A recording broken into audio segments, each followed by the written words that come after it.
think that the role of us seeing more and more political violence in our society, we have become desensitized to it. Just a WhatsApp link that you can send to your friends. This is the bit of it that I think is really jarring for a lot of people, that maybe there was justification. It resonates with an awful lot of Americans. We'll take it into our own hands and do it ourselves. Before you watch today's episode, we want to remind you that tickets are on sale for the Newsagents live shows with HSBC UK. We're kicking off our tour at the Birmingham Symphony Hall on February the 17th. Then we're off to the Bridgewater Hall in Manchester the following week on the 24th. And finally, the Usher Hall in Edinburgh on March the 11th. Head over to Global Player to get your tickets for any of these dates. The link will be in the description below. And we're very excited to see you there. Brian Thompson was a father to two. He was a husband, and he was a friend to many. And yes, he was the CEO of a health insurance company. In America, we do not kill people in cold blood to resolve policy differences or express a viewpoint. In a civil society, we are all less safe when ideologues engage in vigilante justice. In some dark corners, this killer is being hailed as a hero. Hear me on this. He is no hero. That is Josh Shapiro. He's the governor of Pennsylvania. And it is the state in which a 26-year-old Ivy League graduate, Luigi Mangione, has just been charged with the murder of a senior United Health executive who he gunned down in the middle of the day in New York. On the face of it, it seems like an open and shut case of first-degree murder. It was planned, premeditated, and carried out. And yet, in the United States, the suspect, Luigi Mangione, is attracting strange levels of support for what he's done. What does it tell us about modern-day America? Welcome to the Newsagents. It's John. It's Emily. It's Lewis. Well, we're back with more breaking news out of Midtown, where a man has been shot on 54th Street at 6th Avenue, right outside the Hilton Hotel. New York cops tonight looking for that gunman who was wearing a ski mask when he shot the business executive in front of the Hilton Hotel. This was shortly before 7 this morning. The victim, 50-year-old Brian Thompson. He was the CEO of United Healthcare. Well, the manhunt is intensifying in the murder of United Healthcare CEO Brian Thompson. The NYPD released 2 new images of the man that they describe as a person of interest who is not believed to have known Thompson personally. The New York Police Department released new photos of the suspect, the clearest images of his face so far. So the pictures are from a hostel on the Upper West Side, less than 3 miles from where the shooting took place. The alleged gunman was seen on surveillance cameras approaching Thompson from behind, shooting him at least 3 times.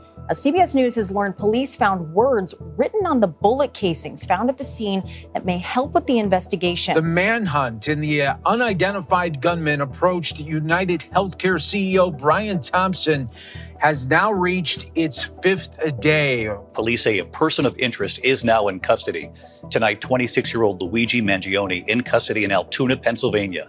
For now, being held on a weapons charge. The break came after a worker at this McDonald's recognized him from those surveillance images and called authorities. Right now, murder charges just filed against the suspect in the United Healthcare CEO killing. These images coming in earlier tonight of 26-year-old Luigi Mangione arraigned.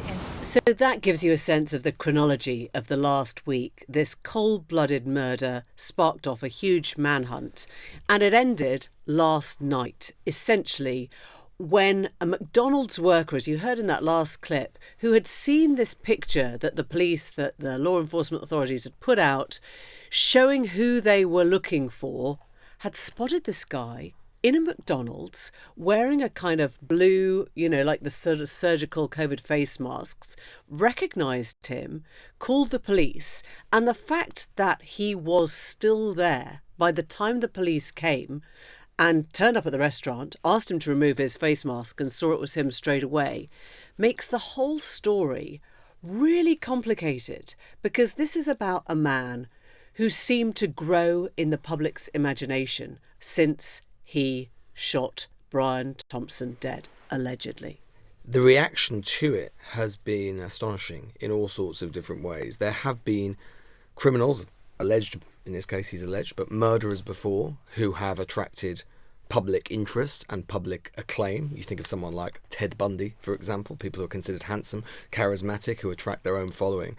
But the speed of this has been something else. This young software graduate from the University of Pennsylvania carrying this 3-page handwritten manifesto outlining what the police have said, quotes, some ill will towards corporate America. His saying, Mangione writing, these parasites had it coming. I apologise for any strife and trauma, but it had to be done. Basically the outlines of a anti-corporate, anti-healthcare in particular manifesto.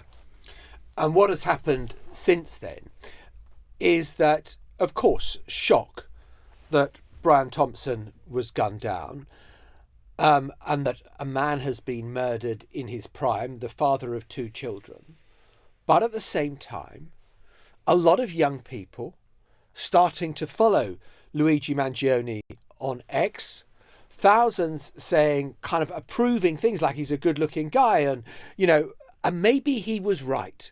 This is the bit of it that I think is really jarring for a lot of people, that maybe there was justification. And that was why you heard Josh Shapiro at the start saying this could never be justified. But this is some of the comments that have been on TikTok with people making approving noises about what Mangione is alleged to have done.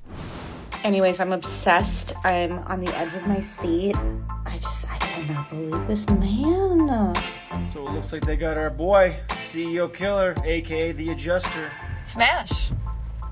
Again, married, so not in real life, but like, he's cute. I hope somebody makes a t-shirt with it with free Luigi, because I will buy like 15 of them. I never understood y'all writing letters to attractive men who were in jail. Until I saw Luigi. He needs a Princess Peach. Carbonara, ravioli, capricola. Anyways, Luigi Mangione, if you're watching this, this is for you. Luigi's the one that has a cute little smile. I never thought he would be everybody's person of interest. Like, Luigi Mangione, baby, I love you. My husband, which is Luigi Mangione, has been eating a lot of McDonald's lately. So I guess that they caught my boyfriend.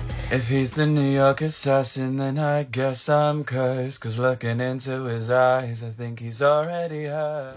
And I think this goes back to how Mangione saw himself as essentially stepping up to avenge a growing problem, believing that United Healthcare had got too big and too greedy. Past posts his reviews have suggested he was sympathetic to the Unabomber. In other words, these criminals, these masterminds who were kind of convincing themselves through a kind of messiah complex that they were sorting out America's corporate ills because America's systems, America's institutions wasn't looking after people properly. And I think it's that bit that has weirdly chimed with both the sort of hard right, and we know that this guy follows Peter Thiel, he follows Musk, and also the progressive left. Mention the Unabomber, and it's just worth dwelling on the Unabomber because I'm sure kind of, you know, it was a long time ago, but Ted Kaczynski,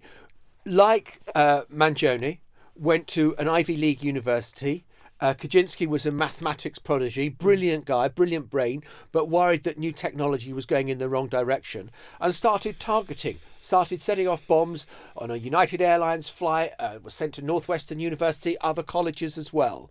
And he said, I'll stop this if the New York Times or Washington Post will print my manifesto. Eventually, Ted Kaczynski was caught.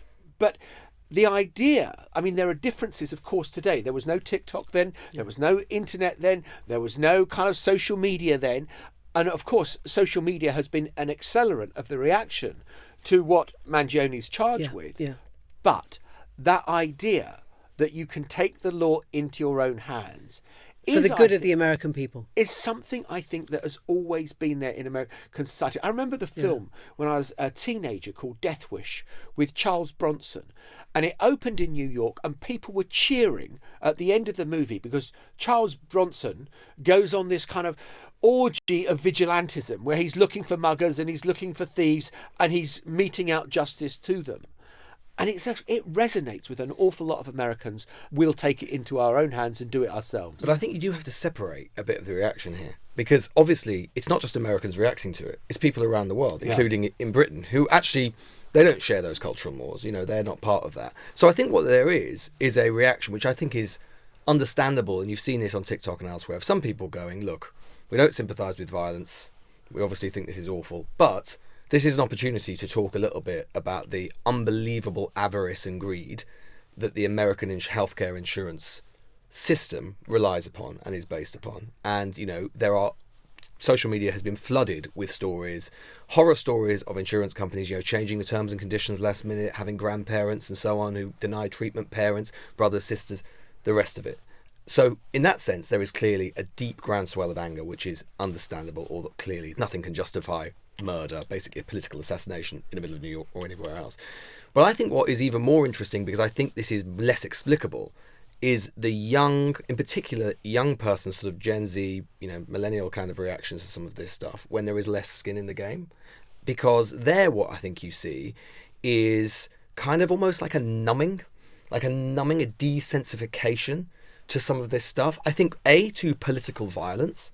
And I think that the role of us seeing more and more political violence in our society, we have become desensitized to it. And I think also you see a kind of like hunger for content. Everything becomes content. Everything becomes, in the age and the media world that we're living in, just a WhatsApp link that you can send to your friends. It reminded me a bit of the reaction to Daniel Khalif, the Iranian spy who escaped from Wandsworth prison. And everyone was basically like, yeah, good on him, brilliant, laughing, you know, lol emoji, all of this sort of stuff, because it is just a kind of endless content machine. It is part of, I think we're just so used to a kind of, particularly generationally, almost like an assault on the senses, where you just see thing after thing after thing after thing, and there is barely time or a moment to actually react to it, conceptualize it, think about it. And then you add even the kind of like porn element. What's the most common reaction online? Oh, he's really hot.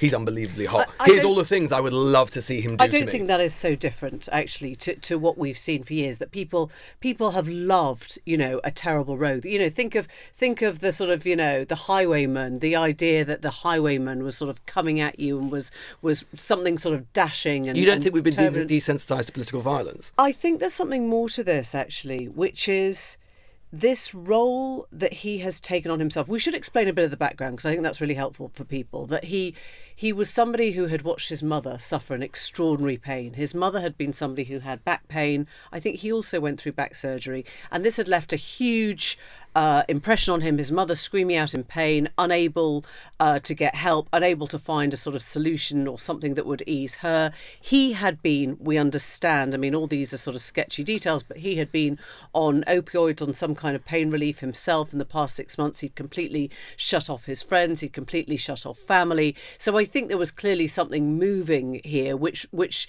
sort of talks of trauma in his background. But I think where you have to be really careful is when you start kind of glamorising. A little bit of me was reminded, weirdly, of the Donald Trump, you know, they're coming and eating your cats and dogs, the Ohio Springfield thing. And everyone was like, oh, well, that may not be true, but it is important that we're talking about immigration.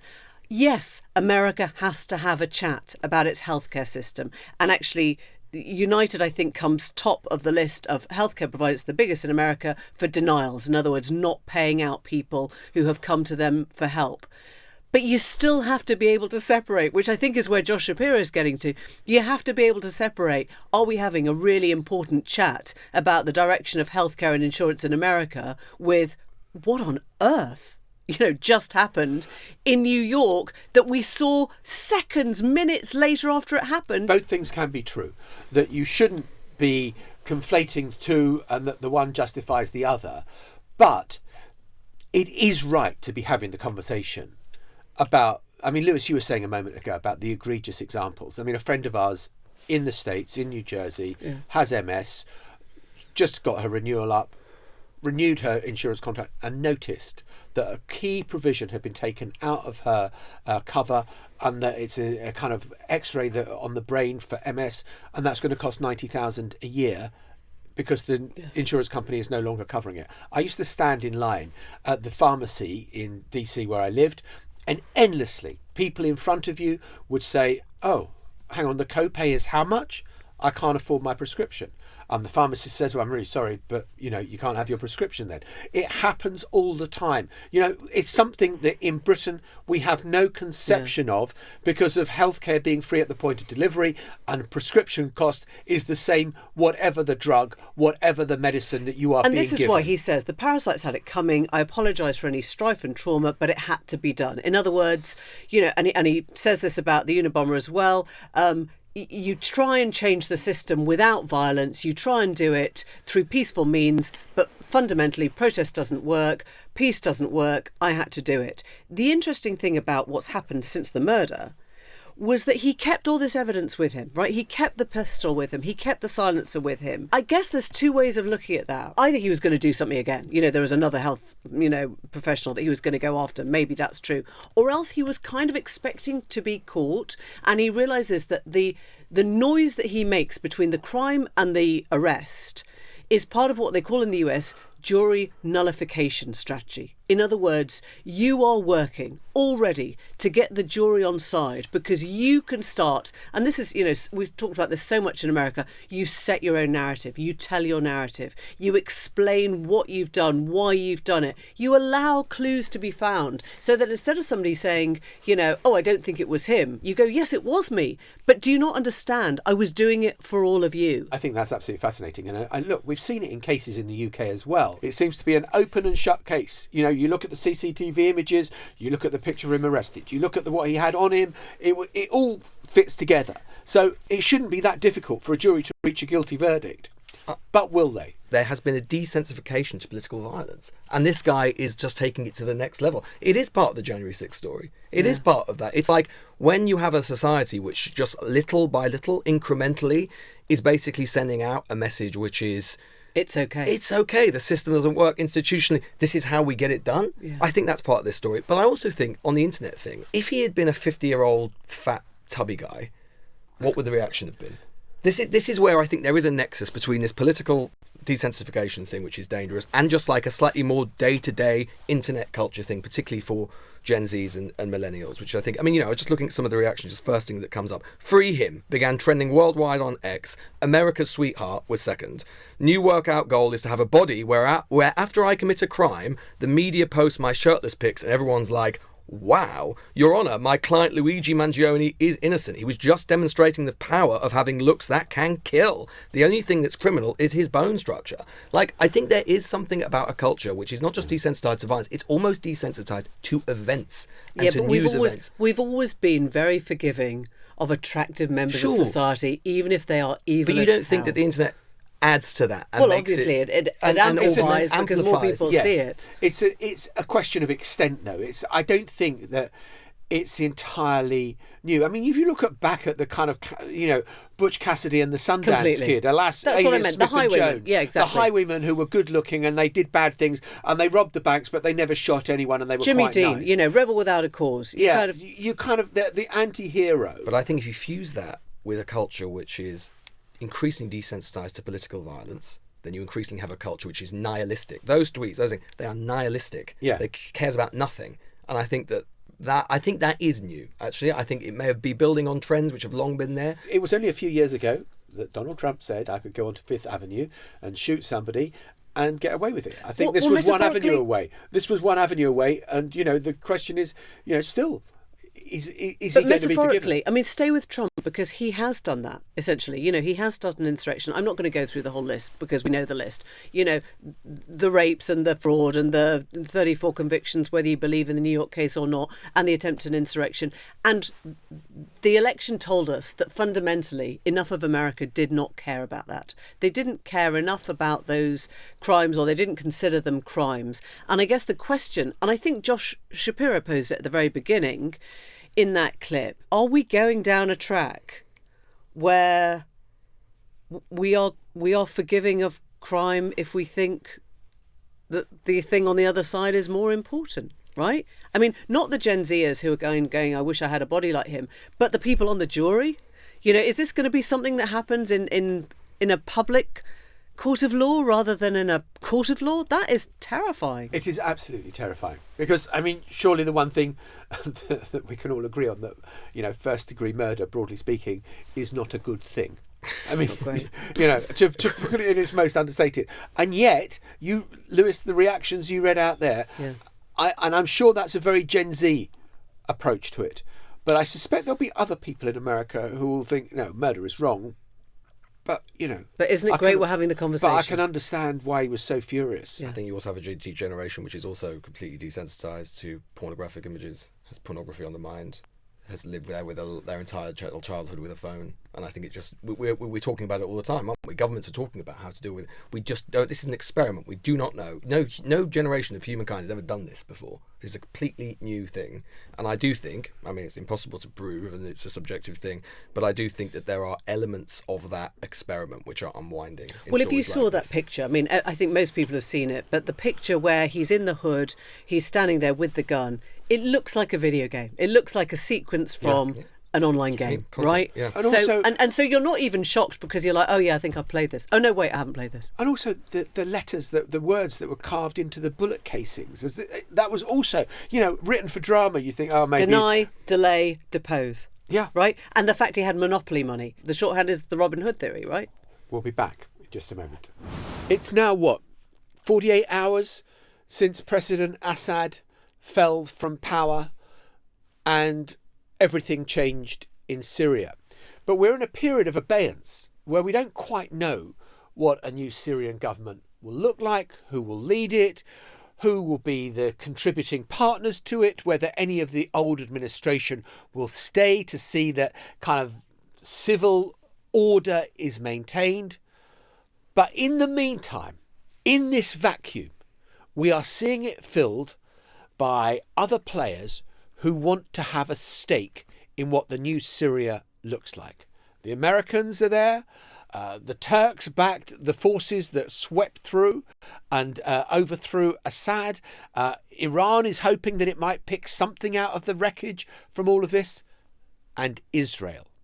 Israel as well is playing a really critical role. I'm not saying in building the new Syria, but destroying the old one with multiple airstrikes across Syria to essentially degrade and destroy what is left of the Syrian defence architecture. Yeah, I mean, they've said they've been targeting military facilities of the Syrian army. These would include weapons warehouses or depots, naval bases, airports. And Israel's saying, look, we're doing this to prevent weapons falling into the hands of extremists. Israel is clearly thinking, we knew what Assad was about. I mean, he did use chemical weapons on his own people.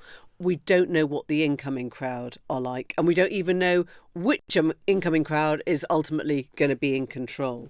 So Israel has kind of crossed that threshold, saying that they are taking out these targeted points to neutralise any kind of weapons they find. But if you're Syrian and you see this incursion, you're like, where does this stop? How long does this last for? Why is Israel now a player in the Syrian war over the border? Because a lot of countries, I guess, are feeling uncertain about all of this. And they are unclear, uncertain about what they ought to do next. Well, let's speak to Shashank Joshi, who is the defence editor at The Economist. And Shashank, it's always good to talk to you. Is there a logic to what Israel is doing right now?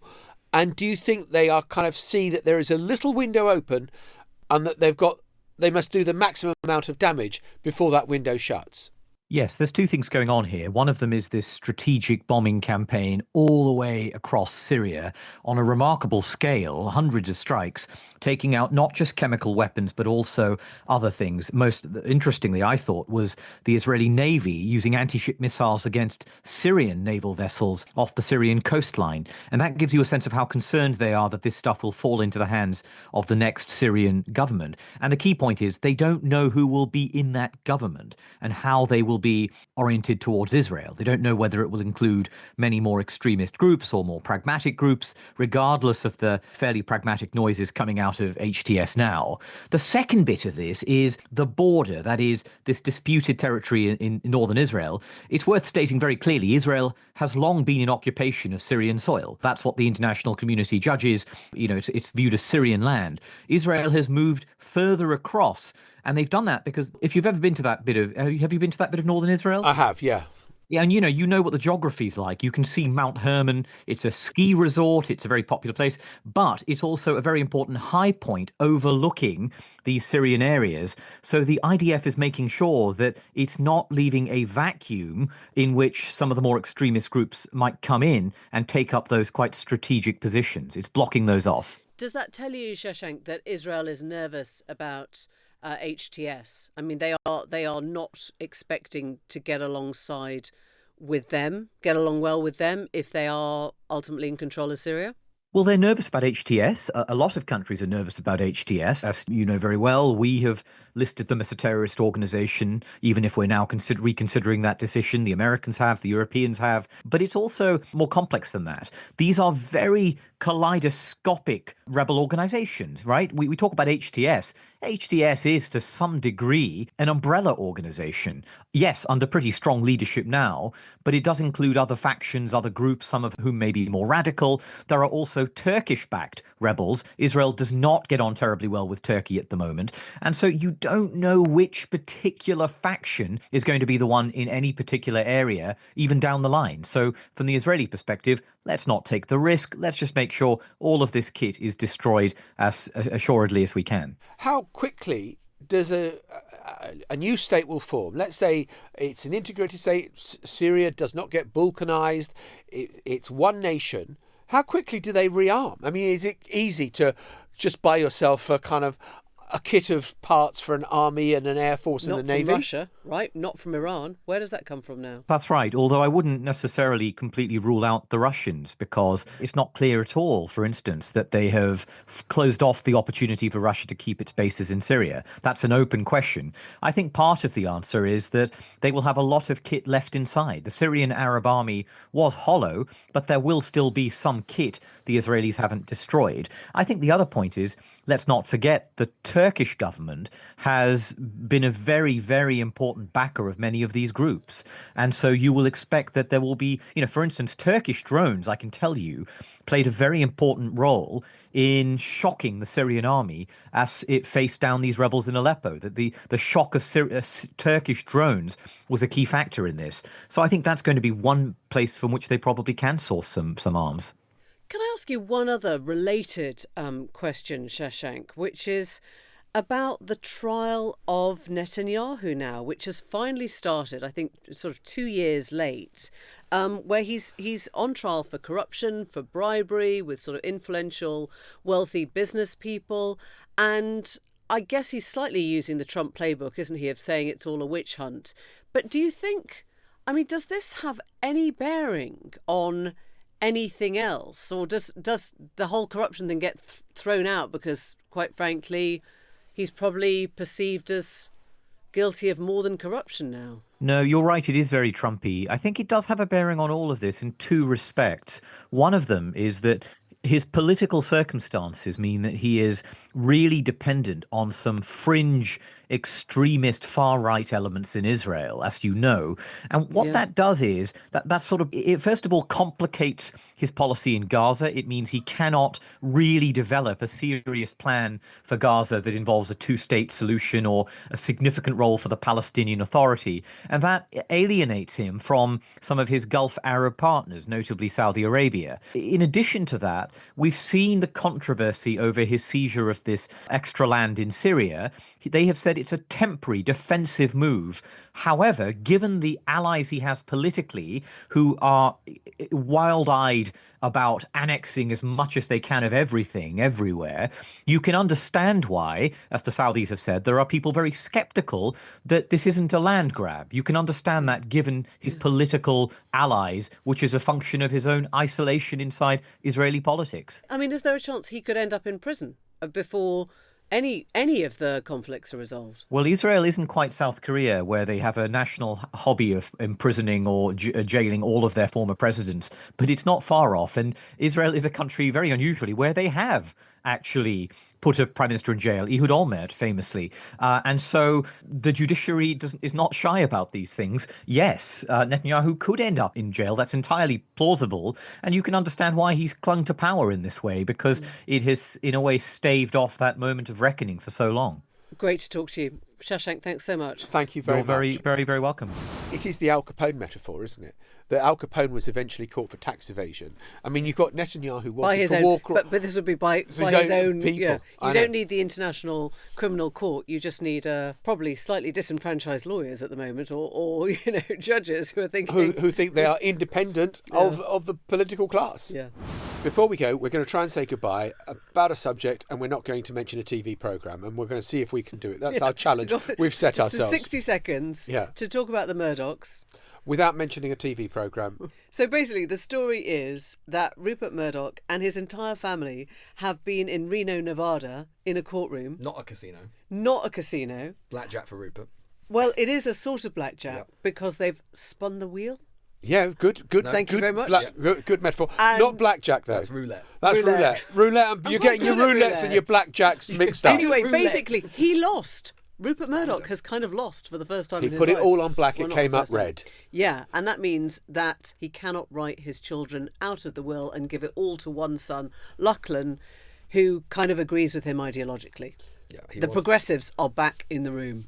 Yes, this all goes back to a trust, an insoluble trust, which could not be altered, as Rupert has found out, which was set up for his children, and they were supposed to divide the empire equally, and he has been agitating through the courts, apparently because Nevada just has a particularly generous, weird place to sort of go for it, particularly generous kind of legal system with regards to these things, but it has proved not generous to be. enough. The Nevada commissioner said that Murdoch and Lachlan, his son, had acted in bad faith in what they called a carefully crafted charade, or maybe charade. Wasn't he supposed to be retired? So the plan by Murdoch for his succession has blown it. You've blown it. Blown it. Bye-bye. We'll see you tomorrow. Bye. Bye-bye.